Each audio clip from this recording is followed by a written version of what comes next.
Student welcome to সেৱা পাঠশালা। তোমালোক বহুতে কৈ আছিলা যে নৱম শ্ৰেণীৰ বিজ্ঞানৰ 2 নম্বৰ যেটো পাঠ আছে আমাৰ চাৰিওকাষৰ বস্তুবোৰ বিশোধনে সেই পাঠটিৰ আলোচনা কৰিবলৈ গতিকে আজি তোমালোকৰ কাৰণে এই পাঠটি পঢ়োৱাৰ লগতে যিমানখিনি কনসেপ্ট আছে আৰু বাহিৰা কুৱেশ্যনৰ উপৰিও প্ৰশ্নাৱলী ইয়াৰ উপৰি অনুশীলনীৰ কুৱেশ্যন আৰু পৰীক্ষাত আহিব লগা MCQ খিনি মই আলোচনা কৰি আছো। গতিকে তোমালোকে ভিডিঅটো প্ৰথমৰ পৰা শেষলৈ চাই থাকা। চোৱা স্টুডেন্ট আমাৰ চাৰিওকাষৰ বস্তুবোৰ এটো তোমালোকে প্ৰথমতে জানিব লাগিব যে তুমি প্ৰথমে জানিব লাগিব এটো চেপ্টাৰত পদাৰ্থ মানে কি।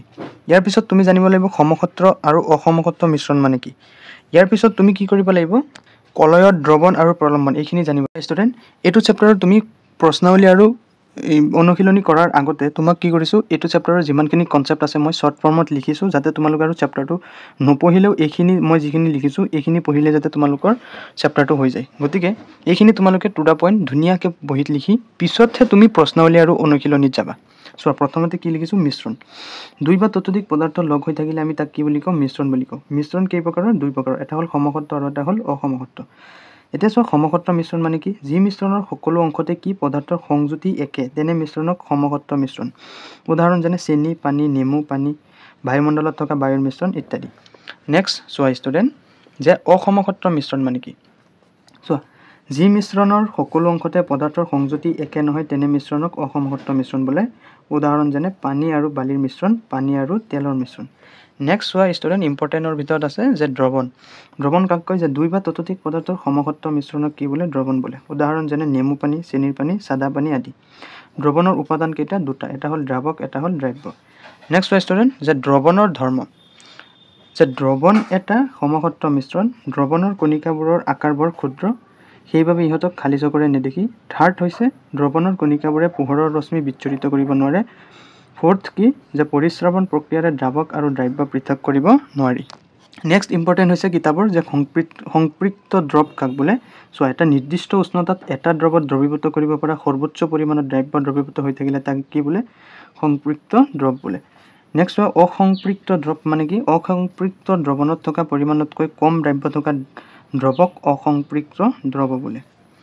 নেক্সট চোৱা দ্ৰৱক চুক বা গাঢ়তা। চোৱা ষ্টুডেণ্ট তোমালোকৰ কাৰণে ধুনীয়াকৈ মই হেৰি কৰি ধুনীয়াকৈ টু দা পইণ্ট হিচাপে লিখিছোঁ। তোমালোকে চেনেলটো ছাবস্ক্ৰাইব কৰি ল'বা দেই। আৰু নেক্সট আহি আছে ভিডিঅ' তোমালোকৰ যিমানখিনি 9ৰ ভিডিঅ' আছে ছায়েন্সৰ মই লাহে লাহে আপলোড কৰি থাকিম। তোমালোকে মোৰ চেনেলৰ প্লে'লিষ্টত পাই যাবা। গতিকে ভিডিঅ'টো লাইক কৰি চেনেলটো ছাবস্ক্ৰাইব কৰি লগৰ বন্ধু বান্ধৱীলৈ শ্বেয়াৰ কৰিবা। চোৱা যে দ্ৰৱৰ চুক বা গাঢ়তা কাক কয় যে কোনো নিৰ্দিষ্ট আয়তন বা ভৰৰ দ্ৰৱণত দ্ৰৱীভূত হৈ থকা দ্ৰব্যৰ পৰিমাণক কি বোলে দ্ৰৱটোৰ চুক বা গাঢ়তা বোলে। মানে দ্ৰৱণৰ গাঢ়তা মানে সূত্ৰটো কি এইটো পিছত চাবা প্ৰশ্নাৱলীৰ এটা কুৱেশ্যন আছে এইটো লাগিব। চোৱা দ্ৰৱণৰ গাঢ়তা মানে কি দ্ৰব্যৰ পৰিমাণ ডিভাইড বাই দ্ৰাৱৰ পৰিমাণ দ্ৰব্যৰ পৰিমাণ ডিভাইড বাই দ্ৰাৱকৰ পৰিমাণ। নেক্সট চোৱা ষ্টুডেণ্ট ইম্পৰ্টেণ্ট আছে যে প্ৰলম্বন কাক কয়। তোমালোকৰ আছে হেৰি কিতাপত প্ৰলম্বন হৈছে যি দ্ৰৱণত দ্ৰব্যৰ কণিকাবোৰ উপঙি থাকে আৰু খালী চকুৰে দেখা পোৱা যায় তেনে দ্ৰৱণক কি বোলে প্ৰলম্বন বোলে। যেনে পানী আৰু বালিৰ মিশ্ৰণ।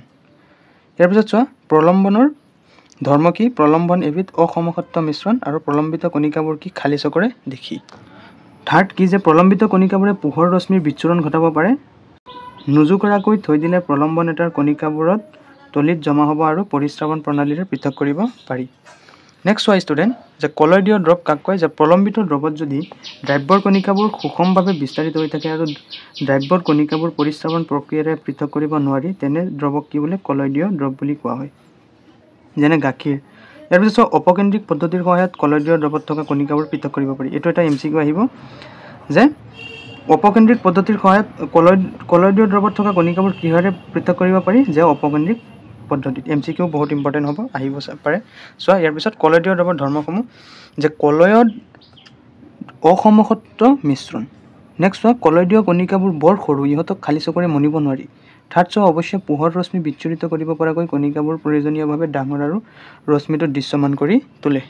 এতিয়া চোৱা ষ্টুডেণ্ট এইটো বহুত ইম্পৰ্টেণ্ট তোমালোকে কি কৰিবা ধুনীয়াকৈ লিখি ল'বা। চাবা এইটো ছয়মাহিলী বা বছৰেকীয়া পৰীক্ষাত আহিবই। চোৱা দ্ৰৱণ আৰু প্ৰলম্বনৰ মাজত পাৰ্থক্য লিখিব দিছে আমাক। চোৱা মই ধুনীয়াকৈ লিখি দিছোঁ তোমালোকৰ কাৰণে বনাই। চোৱা দ্ৰৱ হৈছে এটা সমক্ষেত্ৰ মিশ্ৰণ। প্ৰলম্বন কি এবিধ অসমক্ষেত্ৰ মিশ্ৰণ। একদম মানে ইজিকৈ লিখি দিছোঁ। 2 নম্বৰ পইণ্ট কি যে দ্ৰৱৰ কণিকাবোৰ খালী চকুৰে নেদেখি কিন্তু প্ৰলম্বনৰ কণিকাবোৰ খালী চকুৰে দেখি। নেক্সট চোৱা দ্ৰৱণৰ কণিকাবোৰে পোহৰৰ ৰশ্মি বিচ্ছুৰিত কৰিব নোৱাৰে কিন্তু প্ৰলম্বনৰ কণিকাবোৰে পোহৰৰ ৰশ্মি বিচ্ছুৰিত কৰিব পাৰে। নেক্সট চোৱা 4 নম্বৰ যে দ্ৰৱৰ কণিকাবোৰ পৰিস্ৰাৱন প্ৰণালীৰে পৃথক কৰিব নোৱাৰি, কিন্তু প্ৰলম্বনৰ কণিকাবোৰ পৰিস্ৰাৱন প্ৰণালীৰে পৃথক কৰিব পাৰি। এতিয়া চোৱা ষ্টুডেণ্ট, এইটো চেপ্টাৰৰ কনচেপ্টখিনিতো তোমালোকক লিখাই দিলোৱেই। এতিয়া কি হ'ল, কেইটামান মই MCQ লিখিছোঁ। এইকেইটা যদি পঢ়া MCQৰ কাৰণে হৈ যাব। চোৱা প্ৰথম কি লিখিছোঁ, গাখীৰৰ পৰা মাখন তৈয়াৰ কৰোঁতে কি পদ্ধতি ব্যৱহাৰ কৰা হয়? অপকেন্দ্ৰিক পদ্ধতি ব্যৱহাৰ কৰা হয়। 2 হৈছে ৰোগ নিৰ্ণায়ক পৰীক্ষাগাৰত তেজ আৰু মূত্ৰ পৰীক্ষাত অপকেন্দ্ৰিক পদ্ধতি ব্যৱহাৰ কৰা হয়। MCQৰ কাৰণে ইম্পৰ্টেণ্ট। নেক্সট চোৱা কাপোৰ ধোৱা সঁজুলিত তিতা কাপোৰৰ পৰা পানী আঁতৰাবলৈ অপকেন্দ্ৰিক পদ্ধতি ব্যৱহাৰ কৰা হয়। 4 কি পৰস্পৰ মিহলি নোহোৱা তৰল পৃথকীকৰণ কৰিবলৈ পৃথকীকৰণ ছবি ব্যৱহাৰ কৰা হয়। 5 নম্বৰ কি সাধাৰণ নিমখৰ পৰা অমনিয়াম ক্লৰাইড পৃথকীকৰণ কৰিবলৈ ঊৰ্ধ্বপতন ব্যৱহাৰ কৰা হয়। চোৱা 6 নম্বৰ কি লিখিছোঁ যে ৰঙৰ পৰা ৰঞ্জক পদাৰ্থ পৃথকীকৰণ কৰিবলৈ কি পদ্ধতি ব্যৱহাৰ কৰা হয়? কি বুলি কোৱা হয় ইয়াক? বৰ্ণলেখন। MCQৰ কাৰণে বহুত ইম্পৰ্টেণ্ট চাবা। নেক্সট চোৱা প্ৰাকৃতিক পদাৰ্থৰ পৰা ৰং পৃথকীকৰণ কৰিবলৈ বৰ্ণলেখন পদ্ধতি ব্যৱহাৰ কৰা হয়। ইম্পৰ্টেণ্ট আছে MCQৰ কাৰণে। নেক্সট চোৱা তেজৰ পৰা ঔষধ পৃথকীকৰণ কৰিবলৈ বৰ্ণলেখন পদ্ধতি ব্যৱহাৰ কৰা হয়। নেক্সট চোৱা পৰস্পৰ মিহলি হোৱা তৰল পাতন পদ্ধতিৰ সহায়ত পৃথকীকৰণ কৰিব পাৰি। নেক্সট চোৱা দুটা বা ততোধিক পৰস্পৰ মিহলি হোৱা তৰলৰ উতলাংকৰ পাৰ্থক্য 25 কেলভিন কম হ'লে সিহঁতক আংশিক পাতল পদ্ধতিৰে পৃথক কৰিব পাৰি। 11 চোৱা যে সাগৰৰ পৰা পোৱা নিমখ বিশুদ্ধীকৰণ স্ফটিকীকৰণৰ পদ্ধতি ব্যৱহাৰ কৰা হয়। এতিয়া চোৱা ষ্টুডেণ্ট, কেইটামান মৌলৰ কি কৰিছোঁ তোমালোকৰ কাৰণে লিখি লৈছোঁ যে মৌলৰ ধৰ্ম আৰু ধাতুৰ ধৰ্ম। চোৱা ধুনীয়াকৈ বহীত লিখি ল'বা এইখিনি। প্ৰথমে কৈছোঁ মই যে ধাতুৰ ধৰ্মবোৰ কি কি, যে ধাতুবোৰ জ্যোতি আৰু চিকমিকনি আছে, আৰু ধাতুবোৰৰ ৰং কি ৰূপালী, বগা, ধূসৰ বা সোণালী হালধীয়া, হয়নে? ধাতুবোৰ তাপ আৰু বিদ্যুতৰ সুপৰিবাহী, আৰু ধাতুবোৰ নমনীয় গুণ আছে। ধাতুবোৰ ঘাত সহনশীল, ধাতুবোৰ কোবালে সোণ আদি শব্দ কৰে। নেক্সট চোৱা অধাতুৰ ধৰ্মবোৰ, যে অধাতুবোৰে বিভিন্ন ৰং দেখুৱায়, কিন্তু অধাতুবোৰ তাপ আৰু বিদ্যুতৰ পৰিবাহী নহয় বা দুৰ্বল পৰিবাহী। এতিয়া প্ৰশ্নাৱলীখিনি আলোচনা কৰোঁ। চোৱা ষ্টুডেণ্ট 15 নম্বৰ পেজৰ যিটো প্ৰশ্নাৱলী আছে, চোৱা পদাৰ্থ বুলিলে কি বুজা? চোৱা আমাৰ চাৰিওফালে থকা বিভিন্ন আকাৰ ৰূপ গঠনৰ অসংখ্য বস্তু দেখিবলৈ পোৱা যায়, যেনে বায়ু, পানী, মাটি, উদ্ভিদ আদি সকলোবোৰ বস্তুকে কি বুলি কোৱা হয়? পদাৰ্থ বুলি কোৱা হয়।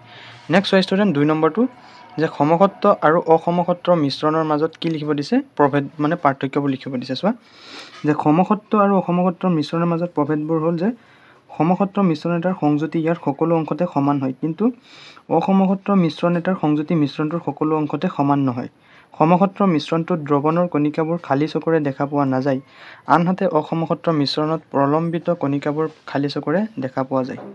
এতিয়া চোৱা ষ্টুডেণ্ট 18 নম্বৰ পেজৰ যিটো প্ৰশ্নাৱলী 2 আছে, সেইখিনিৰ চোৱা প্ৰথম কুৱেশ্যনটো কি আছে? উদাহৰণ দি সমসত্ব আৰু অসমসত্ব মিশ্ৰণৰ পাৰ্থক্য লিখা। চোৱা পাৰ্থক্য হ'ল, এক হ'ল সমসত্ব মিশ্ৰণ এটাৰ সংযুতি ইয়াৰ সকলো অংশতে সমান হয়, কিন্তু অসমসত্ব মিশ্ৰণ এটাৰ সংযুতি মিশ্ৰণটোৰ সকলো অংশতে সমান নহয়।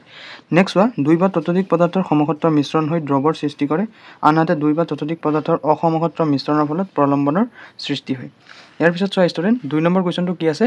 যে কলয়ত দ্ৰৱণ আৰু প্ৰলম্বনৰ মাজত প্ৰভেদবোৰ আমি দেখুৱাব লাগে। চোৱা এনেকৈ ধুনীয়াকৈ আস্তানি লিখি ল'ব, যে কলয়ত লিখিবা কলয়ত অসমসত্ব মিশ্ৰণ, আনহাতে দ্ৰৱণ কি হ'ল? সমসত্ব মিশ্ৰণ, আনহাতে প্ৰলম্বন কি? অসমসত্ব মিশ্ৰণ। নেক্সট চোৱা কলয়ত খালী চকুৰে মনিব নোৱাৰি, দ্ৰৱণ খালী চকুৰে মনিব নোৱাৰি, প্ৰলম্বন খালী চকুৰে মনিব পাৰি। নেক্সট চোৱা পোহৰৰ ৰশ্মি বিচ্ছুৰণ ঘটাব পাৰে আৰু টিণ্ডেল ক্ৰিয়া কৰে, আৰু পোহৰৰ ৰশ্মি বিচ্ছুৰিত কৰিব নোৱাৰে দ্ৰৱণে। প্ৰলম্বনে কি? পোহৰৰ ৰশ্মি বিচ্ছুৰণ ঘটাব পাৰে। আৰু দুটা চোৱা যে পৰিস্ৰাৱন প্ৰণালীৰে কণিকাবোৰ পৃথক কৰিব নোৱাৰে কোনে? কলয়তে। আৰু দ্ৰৱণে কি কৰে? পৰিস্ৰাৱন প্ৰণালীৰে কণিকাবোৰ পৃথক কৰিব নোৱাৰে। আৰু প্ৰলম্বনে কি? পৰিস্ৰাৱন প্ৰণালীৰে কণিকাবোৰ পৃথক কৰিব পাৰে। নেক্সট চোৱা দ্ৰৱণৰ কণিকাবোৰ সুস্থিৰ কিহত? কলয়ত। আৰু দ্ৰৱণত দ্ৰৱণৰ কণিকাবোৰ সুস্থিৰ, প্ৰলম্বনত দ্ৰৱণৰ কণিকাবোৰ অস্থিৰ। 3 নম্বৰ কুৱেশ্যনটো কি দিছে চোৱা যে 293 কেলভিন উষ্ণতাত 100 মিলিলিটাৰ পানীত 36 গ্ৰাম ছডিয়াম ক্লৰাইড দ্ৰৱীভূত কৰি এটা সংযুক্ত দ্ৰৱ পোৱা গ'লে দ্ৰৱণটোৰ আমি কি ওলাব লাগে? গাঢ়তা ওলাব লাগে। চোৱা আমাক ইয়াতে দিয়া আছে যে ছডিয়াম ক্লৰাইডৰ ভৰ কিমান? 36 গ্ৰাম, আৰু পানীৰ ভৰ কিমান দিয়া আছে? H2O 100 গ্ৰাম। এতিয়া আমি কি ওলাব লাগে? দ্ৰৱটোৰ মুঠ ভৰ। এতেকে মুঠ ভৰ কি হ'ব? যে দুয়োটা আমি কি কৰি দিম? প্লাছ কৰি দিম। কিমান হৈ গ'ল? 136। নেক্সট হ'ব দ্ৰৱণটোৰ গাঢ়তা। গাঢ়তাৰ সূত্ৰটো কি? যে দ্ৰব্যৰ ভৰ ডিভাইড বাই দ্ৰৱণৰ ভৰ ইনটু 100। কি কৰিম? দ্ৰব্যৰ ভৰ কিমান? 36, আৰু দ্ৰৱণৰ কিমান? 136 ইনটু 100। আমি এইটো মাল্টিপ্লিকেশ্যন, এইটো হৰণ কৰি এইটো পূৰণ কৰি 26.45 ওলাব। গতিকে এইটো হ'ব এনচাৰ। এতিয়া চোৱা ষ্টুডেণ্ট 24 পেজৰ এইটো প্ৰশ্নাৱলী, যে কেৰাচিন আৰু পেট্ৰলৰ ইহঁতৰ উতলাংকৰ পাৰ্থক্য 25 ডিগ্ৰী চেলচিয়াছতকৈ বেছি। মিশ্ৰণৰ পৰা সিহঁতক কিদৰে পৃথক কৰিবা? চোৱা যে উত্তৰ পাতল প্ৰক্ৰিয়াৰ দ্বাৰা ইহঁতক পৃথক কৰিব পাৰি। নেক্সট চোৱা যে তলৰ মিশ্ৰণবোৰৰ পৃথকীকৰণৰ পদ্ধতিৰ নাম লিখিব দিছে আমাক।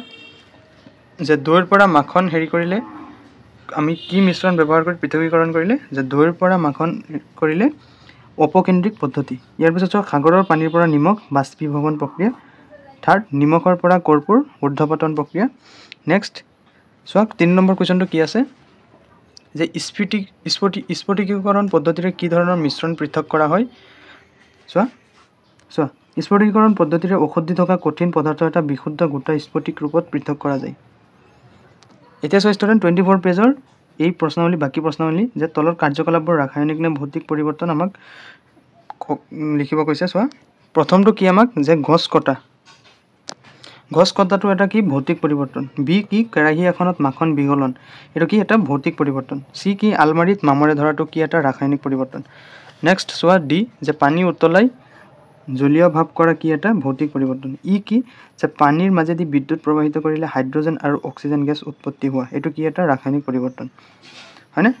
নেক্সট চোৱা এফ কি কৈছে? এফ যে পানীত নিমখ দ্ৰৱীভূত কৰা এটা কি ভৌতিক পৰিৱৰ্তন। জি হৈছে কেঁচা ফলৰ পৰা চালাড প্ৰস্তুত কৰা এটা ভৌতিক পৰিৱৰ্তন। এইচ কি কাগজ আৰু কাঠ পুৰিলে কি হয়? ৰাসায়নিক পৰিৱৰ্তন হয়। নেক্সট চোৱা ষ্টুডেণ্ট আমাক 2 নম্বৰ কুৱেশ্যনটো কি দিছে যে তোমাৰ চাৰিওকাষৰ বস্তুবোৰ বিশুদ্ধ বা মিশ্ৰণ হিচাপে পৃথক কৰি উলিয়াবলৈ চেষ্টা কৰা। চোৱা যে আমাৰ চাৰিওকাষৰ বস্তুবোৰ বিশুদ্ধ বা মিশ্ৰণৰ কেইটামান উদাহৰণ হ'ল পানী যেনে বিশুদ্ধ পদাৰ্থ, গাখীৰ মিশ্ৰণ, LPG মিশ্ৰণ, কেৰাচী তেল কি এটা মিশ্ৰণ, বায়ু কি এটা মিশ্ৰণ আৰু মাখন কি এটা মিশ্ৰণ।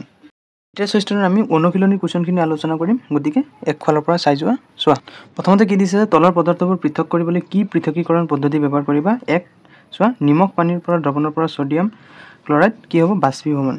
বি কি ছ'ডিয়াম ক্লৰাইড আৰু এমনিয়াম ক্লৰাইড মিশ্ৰণৰ পৰা এমনিয়াম ক্লৰাইড পৃথক কৰা পদ্ধতি কি বোলে? ঊৰ্ধ্বপতন পদ্ধতি। নেক্সট চোৱা চি যে গাড়ীৰ ইঞ্জিন তেলৰ পৰা ধাতুৰ সৰু সৰু টুকুৰা, ইয়াক কি বোলে? পৰিস্ৰাৱন পদ্ধতি। ডি কি ফুলৰ পাহিৰ নিষ্কাশিত তৰলৰ পৰা বিভিন্ন ৰঞ্জক পদাৰ্থবোৰ কি বোলে? বৰ্ণলেখন পদ্ধতি বোলে। ই কি যে দৈৰ পৰা মাখন অপকেন্দ্ৰিক পদ্ধতি। এফ কি যে পানীৰ পৰা তেল কি হ'ব? পৃথকীকৰণ। জি হ'ব চাহৰ পৰা চাহপাত, এইটো কি হ'ব? পৰিস্ৰাৱন পদ্ধতি। এইচ কি বালিৰ পৰা লোৰ পিন, এইটো কি হ'ব? চুম্বকীয় পদ্ধতি। আই চোৱা যে চুকুৰাৰ পৰা গমৰ গুটি কি হ'ব? বাঁহ দিয়া পদ্ধতি। যে কি হ'ব? পানী আৰু বোকাৰ প্ৰলম্বনৰ পৰা বোকাৰ সূক্ষ্ম কণিকাবোৰ পৰিস্ৰাৱন পদ্ধতিৰ দ্বাৰা পৃথক কৰিব পাৰি। নেক্সট চোৱা ষ্টুডেণ্ট 2 নম্বৰটো কি কৈছে? 2 নম্বৰ কুৱেশ্যনটো চোৱা যে একাপ চাহ বনাবলৈ প্ৰয়োজনীয় পদক্ষেপবোৰ লিখা। দ্ৰৱণ, দ্ৰাৱক, দ্ৰাব্য, দ্ৰৱীভূত, দ্ৰৱণীয়, অদ্ৰৱণীয়, পৰিস্কৃত আৰু অৱশেষ আদি শব্দবোৰ ব্যৱহাৰ কৰিবা। চোৱা ইয়াৰ উত্তৰ। চোৱা একাপ চাহ বনাবলৈ প্ৰয়োজনীয় পদক্ষেপসমূহ কি কি? যে একাপ চাহ বনাবলৈ আমাক প্ৰয়োজনীয় বস্তুসমূহ হ'ল পানী লাগিব, গাখীৰ, চেনি, চাহপাত, এটা পাত্ৰ, ইন্ধন লাগিব আৰু এটা কাপ লাগিব। পদক্ষেপসমূহ চোৱা যে প্ৰথমে পাত্ৰত পানী ভৰাই ইন্ধনৰ সহায়ত তাপ দিম। ইয়াৰ পিছত গৰম হোৱা পানীত কি কৰিম? চাহপাত দিম। চাহপাতৰ ৰং আৰু গন্ধ পানীত মিহলি হোৱাটো হৈছে দ্ৰৱীভূত হোৱাৰ প্ৰক্ৰিয়া। তাৰপিছত চেনি আৰু গাখীৰ যোগ কৰিম। ইয়াত দ্ৰাৱক হৈছে পানী আৰু দ্ৰাব্য হৈছে চেনি, গাখীৰ আৰু চাহপাত। চোৱা যে চেনি, গাখীৰ আৰু চাহপাতৰ ৰস পানীৰ সৈতে মিহলি হৈ কি হৈছে? দ্ৰৱণৰ সৃষ্টি হৈছে। এই দ্ৰৱণত দ্ৰাব্যৰ পৰিমাণক কোৱা হয় দ্ৰৱণীয়। 8 চোৱা যে চাহপাতৰ কণা যি সম্পূৰ্ণভাৱে গলি গ'ল সেইবোৰ হ'ল অদ্ৰৱণীয়। আৰু চেকি কাপত লোৱাৰ পিছত চাহপাতৰ যি অংশ ৰৈ গ'ল তাক কোৱা হয় অৱশেষ। এতিয়া চোৱা ষ্টুডেণ্ট 3 আমাক কি দিছে? চোৱা যে 313 কেলভিন উষ্ণতাত 50 গ্ৰাম পানীত কিমান গ্ৰাম KNO3 লাগিব। চোৱা আমাক দিয়া আছে যে 313 কেলভিনত 10 গ্ৰাম পানীত সংপৃক্ত কৰিবলৈ KNO3 কিমান লাগে? 62 গ্ৰাম। এতেকে 1 গ্ৰাম পানীত লাগিব কিমান? 62/100 = 0.62। বুজি পাইছানে? ইয়াৰ পিছত আমাক কি দিছে যে 50 গ্ৰাম পানীত লাগিব কিমান? 0.62 × কিমান? 50 গ্ৰাম, হয়নে? = কিমান হৈ গ'ল? 31 গ্ৰাম। গতিকে 50 গ্ৰাম পানীত 31 গ্ৰাম KNO3 দ্ৰৱীভূত কৰিলে সংপৃক্ত দ্ৰৱণ হ'ব। এতিয়া চোৱা ষ্টুডেণ্ট 3b চোৱা যে 353 কেলভিনত KCl ৰ সংপৃক্ত দ্ৰৱ ঠাণ্ডা কৰিলে কি দেখা যায় আৰু কিয়? উত্তৰ চোৱা যে উষ্ণতা কমিলে দ্ৰৱণীয়তা কমে, সেয়েহে ঠাণ্ডা হ'লে KCl স্ফটিক তলত জমা হ'ব আৰু পৃথক হোৱা দেখা যাব। এতিয়া চোৱা চিৰ উত্তৰটো যে পটেছিয়াম আমাক কিমান দিয়া আছে 32 আৰু সোডিয়াম ক্লোৰাইড কিমান আছে 36, পটেছিয়াম ক্লোৰাইড কিমান দিয়া আছে 35 এতেকে আৰু এমোনিয়াম ক্লোৰাইড কিমান দিয়া আছে 37। গতিকে সৰ্বাধিক কি আছে এমোনিয়াম ক্লোৰাইড হ'ল সৰ্বাধিক। বুজি পাইছানে? তাৰপিছত চোৱা ডি আমাক কি দিয়া আছে লৱণৰ দ্ৰৱণীয়তাৰ ওপৰত উষ্ণতাৰ প্ৰভাৱ দেখুৱাব দিছে আমাক। সাধাৰণতে উষ্ণতা বৃদ্ধি হ'লে কি হয় দ্ৰৱণীয়তা বাঢ়ে, কাৰণ দ্ৰাব্য কণাই দ্ৰাৱকৰ ভিতৰত অতি সহজে বিস্তাৰ পায়। কিছুমান ব্যতিক্ৰম থাকিব পাৰে কিন্তু। নেক্সট আমাক দিছে যে উদাহৰণ দি ব্যাখ্যা কৰা। এ দিছে সংপৃক্ত দ্ৰৱ। সংজ্ঞা হ'ব এটা নিৰ্দিষ্ট উষ্ণতাত দ্ৰাৱকৰ ভিতৰত সৰ্বাধিক সম্ভৱ দ্ৰব্য গুলি যোৱা অৱস্থা। উদাহৰণস্বৰূপে 100 মিলিলিটাৰ পানী যদি 50 গ্ৰাম NaCl গুলি সংপৃক্ত স্থিতিত থাকিব পাৰে উষ্ণতা নিৰ্ভৰ কৰি। বি চোৱা যে বিশুদ্ধ পদাৰ্থ।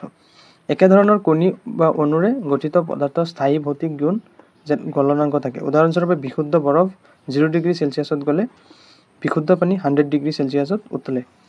চি চোৱা যে কলয়ত কণিকাবোৰ সৰু দ্ৰৱত সমভাৱে বিস্তাৰিত তিনডাল প্ৰভাৱ দেখুৱায় অসমসত্ব। উদাহৰণস্বৰূপে গাখীৰ বা ইয়াৰ পিছত চোৱা প্ৰলম্বন।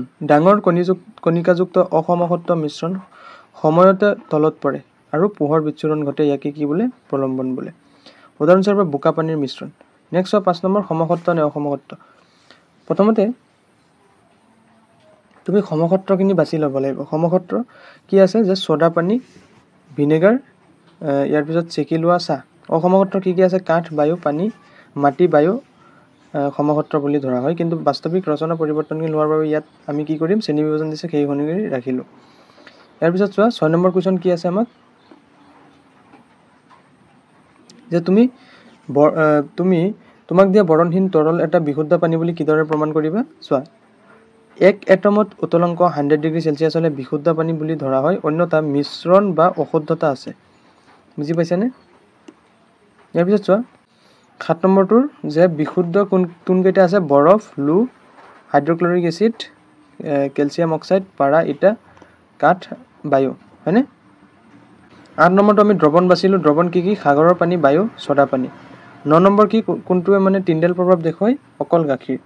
10 নম্বৰ কি আমাক কি কৰিব দিছে তলত দিয়াবিলাক মৌল যৌগ আৰু মিশ্ৰণ হিচাপে শ্ৰেণীভুক্ত কৰিব দিছে হয়নে। মৌল কি ছ'ডিয়াম চিলভাৰ টিন আৰু চিলিকন আৰু যৌগ কি কেলছিয়াম কাৰ্বনেট মিশ্ৰণ হৈছে মাটি আৰু চেনিৰ দ্ৰৱণ।